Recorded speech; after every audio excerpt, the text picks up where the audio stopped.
Zen ಕತೆ. ಇದೊಂದು ಸುಂದರವಾದ ಕತೆ. ಟೋಕಿಯೋ ಬಳಿ ಮೊರೆಜ್ಜಿಯಲ್ಲಿ ಜಿನ್ ಮಠವಿತ್ತು. ಅಲ್ಲಿಗೆ ದೂರ ದೂರ ಪ್ರದೇಶಗಳಿಂದ ಗುರುಗಳನ್ನು ನೋಡಲು ಜನರು ಬರ್ತಾಯಿದ್ರು. ಅಲ್ಲಿನ ಮಠದಲ್ಲಿ ಯಾರು ಹೆಚ್ಚೂ ಅಲ್ಲ, ಯಾರು ಕಡಿಮೆಯೂ ಅಲ್ಲ. ಶಿಷ್ಯರು ಕೆಲಸಗಳನ್ನು ಹಂಚಿಕೊಂಡು ಮಾಡ್ತಾ ಇರ್ತಾರೆ. ಒಂದು ದಿನ ಅಡುಗೆ ಮಾಡುವ ಹುಡುಗರು ಮುಂದಿನ ಹಬ್ಬಕ್ಕೆ ತಯಾರಿ ನಡೆಸಿದ್ದರು. ಅವರಿಗೆ ಈಗ ದೊಡ್ಡದಾದ ಪಾತ್ರೆಯೊಂದು ಬೇಕಿತ್ತು.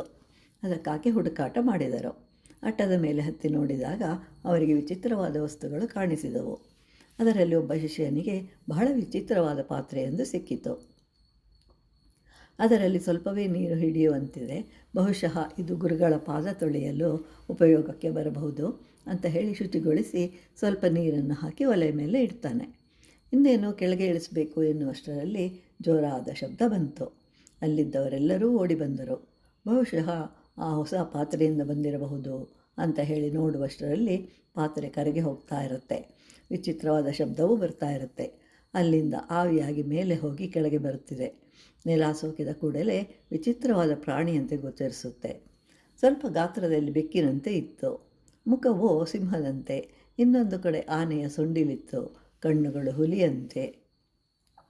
ಕೋತಿಯ ಬಾಲವಿತ್ತು. ಮೈಯ ಚರ್ಮ ಮೊಲದಂತೆ ನುಣುಪಾಗಿತ್ತು. ಬಾಯಲ್ಲಿ ದನದ ಹಲ್ಲುಗಳಿದ್ದವು. ಹೀಗೆ ಒಂದೊಂದು ಕಡೆಯಿಂದ ಒಂದೊಂದು ಪ್ರಾಣಿಯಂತೆ ಕಾಣಿಸ್ತಾ ಇರುತ್ತೆ. ಸ್ವಲ್ಪ ಸಮಯದ ನಂತರ ಕುಣಿಯಲು ಪ್ರಾರಂಭಿಸಿತು. ಶಿಷ್ಯರು ಅದನ್ನು ಒಂದು ಪೆಟ್ಟಿಗೆಯಲ್ಲಿಟ್ಟರು. ಹಗ್ಗ ಹಾಕಿ ಕಟ್ಟಿದರು. ಕಸಕ್ಕೆ ಎಸೆದರು. ಅಲ್ಲಿಯೇ ಇದ್ದ ವ್ಯಕ್ತಿಯು ಹಗ್ಗ ಹಾಕಿ ಕಟ್ಟಿದ ಪೆಟ್ಟಿಗೆ ನೋಡಿ ಏನಾದರೂ ಬೆಲೆಬಾಳುವುದು ಇದರಲ್ಲಿ ಇರಬಹುದು, ಏನಾದರೂ ಗುರುಗಳನ್ನು ಕೇಳೋಣ ಅಂಥೇಳಿ ಗುರುಗಳ ಬಳಿಗೆ ಹೋಗ್ತಾನೆ. ವಿವರಿಸಿ ಹೇಳ್ತಾನೆ. ಆಗ ಗುರುಗಳು ಹೌದಾ, ತೆಗೆ ನೋಡೋಣ ಅಂತ ಕೇಳ್ತಾರೆ. ಕೂಡಲೇ ಆ ಹಿತ್ತಾಳಿ ಪಾತ್ರೆ ಕೆಳಕ್ಕೆ ಜಿಗಿಯಿತು. ಕುಡಿಯಲು ಪ್ರಾರಂಭಿಸಿತು. ಗುರುಗಳ ಬಳಿಗೆ ಬಂತು. ಅವರು ಕೆಂಪು ಕಲ್ಲು ಸಕ್ಕರೆಯನ್ನು ಕೊಡುತ್ತಾರೆ. ಹೀಗೆ ಅವರಿಗೆ ಬಳಿಗೆ ಬಂದಾಗಲೆಲ್ಲ ಕೆಂಪು ಸಕ್ಕರೆಯನ್ನು ಕೊಡ್ತಾರೆ. ಕ್ರಮೇಣ ಶಾಂತವಾಯಿತು. ಆಗ ಗುರುಗಳು ಹೇಳಿದರು, ಇದನ್ನು ತಯಾರಿಸಿದವನು ನಾನೇ ಅಂತ. ಇದು ಮಾಯೆ. ನಮ್ಮ ಮನಸ್ಸು ಅದನ್ನು ಕಟ್ಟಿ ಹಾಕಿದಷ್ಟು ಒಂದು ಕಡೆ ಆನೆಯಂತೆ, ಹಸುವಿನ ಹಲ್ಲು, ಕೋತಿಯಂತೆ, ಮೊಲದ ಚರ್ಮದಂತೆ ನುಣುಪಾಗಿದ್ದು ಜಿಗಿಯುತ್ತದೆ.